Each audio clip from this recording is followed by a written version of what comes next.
राऊतांनी तुमचा एक व्हिडिओ वारंवार ट्विट अडचणी केला येत असताना आहे. पाहायला मिळत आहे, कधी तुमच्या हॉटेलच्या व्यवहारासंदर्भात असो किंवा आता नुकताच आलेला जो व्हिडिओ आहे त्यात आपण बेडवर आहात आणि मोठ्या प्रमाणात पैशांची भरलेली बॅग त्या ठिकाणी आहे. तुमच्या घरातला आहे का नेमका हा व्हिडिओ कुठला आहे हे जरा स्पष्ट करा. व्हिडिओचा काय संदर्भ आहे? तुम्हाला मी आताच तुमच्याच एका चॅनलच्या मित्राकडून तो व्हिडिओ पाहिला.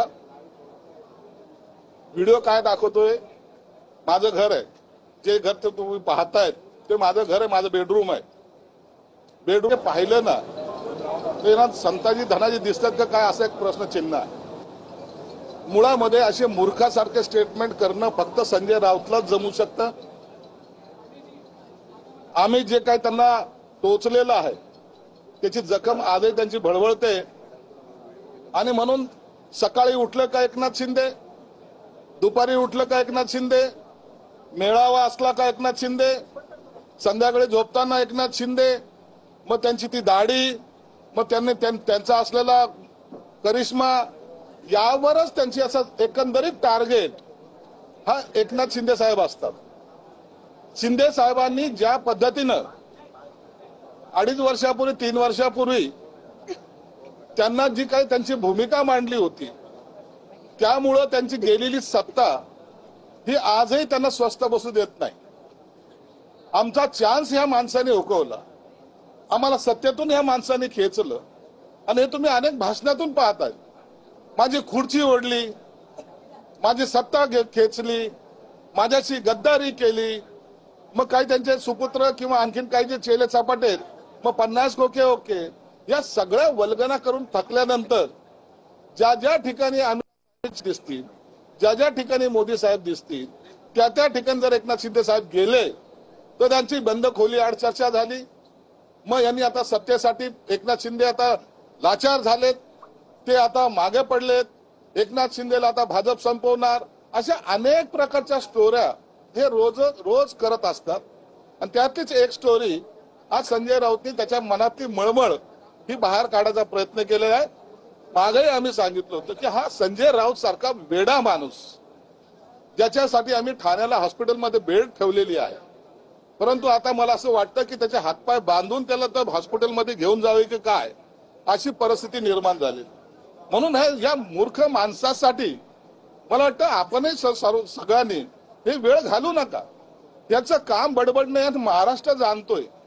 या पक्षाचे उबाटाचे जे शकले झालेली आहेत त्याला कारणीभूत असलेला माणूस एकमेव तो असल्यामुळं त्याला ती धडपड आता दुसऱ्या पद्धतीने मुझे गिनो, मला कुणीतरी माझं अस्तित्व ठेवा अशा पद्धतीचा त्याचा प्रयोग चालू आहे.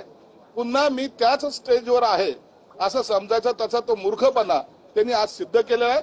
म्हणून एकनाथ शिंदे साहेब महायुतीमध्ये अत्यंत मजबूतीने उभे आहेत, अत्यंत चांगलं काम चालू आहे आणि अशा ह्या सगळ्या गोष्टीवर आम्हाला लक्ष द्यायला वेळ सुद्धा नाही. संजय राऊतांनी तुमचा एक व्हिडिओ वारंवार ट्विट अडचणी केला येत असताना आहे. पाहायला मिळत आहे, कधी तुमच्या हॉटेलच्या व्यवहारासंदर्भात असो किंवा आता नुकताच आलेला जो व्हिडिओ आहे त्यात आपण बेडवर आहात आणि मोठ्या प्रमाणात पैशांची भरलेली बॅग त्या ठिकाणी आहे. तुमच्या घरातला आहे का नेमका हा व्हिडिओ कुठला आहे हे जरा स्पष्ट करा. व्हिडिओचा काय संदर्भ आहे? तुम्हाला मी आताच तुमच्याच एका चॅनलच्या मित्राकडून तो व्हिडिओ पाहिला.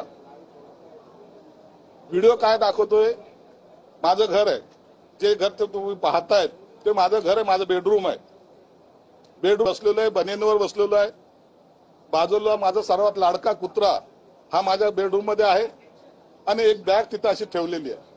याचा अर्थ असा होतो की मी कुठेतरी प्रवासातून आलोय, कपडे काढलेत, माझ्या बेडवर मी बसलेलो आहे. अरे मूर्खानो, एवढी मोठी बॅग जर पैशाची ठेवायची असेल तर अलमाऱ्या काय मेल्यात का? त्या काय सगळ्या काढून टाकल्यात का काय? आल्याबरोबर नोटा आहेत त्या बॅग मी अलमाऱ्यामध्ये ठोसल्या असताना, परंतु कपड्याच्या बॅगला सुद्धा यांना नोटा, यांना पैशाशिवाय काहीच दिसत नाही. एकदा एकनाथ शिंदे साहेब विमानातून खाली उतरून त्याचे जे काही बॉडीगार्ड बॅगा घेऊन चालले होते ते सुद्धा त्या नोटांनी भरलेले होते महाराज. आता यांना कपडे ठेवायला काय बॅगा नाही लागत, यांना पैसे ठेवायला बॅगा लागतात, असं एकंदरीत त्यांचं वर्तन आहे. म्हणून हा कॉमन सेन्सचा गोष्ट आहे. माझ्या बेडरूम मध्ये प्रवासातून आलेली बॅग अशी लटकलेली कुठंतरी ठेवलेली उभी आहे ती बॅग, बाजूला माझा डॉग आहे आणि मी बेडरूमवर आहे. याची बातमी होते. मला आश्चर्य वाटतं की अशा बातम्या करायला यांना इंटरेस्ट कसा येतो. या मूर्खपणाचं लक्षण कुठून येतं? तर पण विषय असा आहे की आता व्हिडिओ बाहेर येतो का? तुझ्या बेडरूम मधला यासाठी एक सांगतो, आमच्याकडे मातोश्री 2 नाहीये.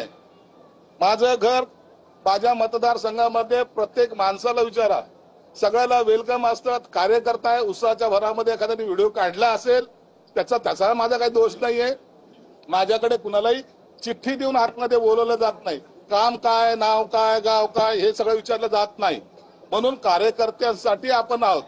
जे शिवसेना प्रमुखांनी आम्हाला शिकवलंय, तुम्ही कार्यकर्ता म्हणून राहा, नेता म्हणून वागायचा प्रयत्न करू नका. त्याच भूमिकेत आम्ही आजही असतो. म्हणून कोणी जर काढला जर असेल, गेला जरी असेल, त्यात गैर काहीच नाहीये आणि गैरसमजाचं काही कारण पण नाही.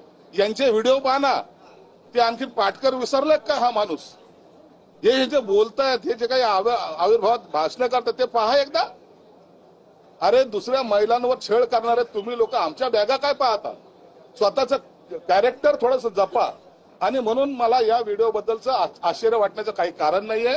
आणि यांनी जाणून बुजून हे असे लोक जे टार्गेट करतात त्यांना माहिती आहे की यांना उत्तर मी चांगल्या पद्धतीने देऊ शकतो.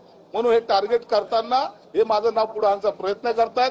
मला त्याचा काहीही माझ्यावर परिणाम होत नाही.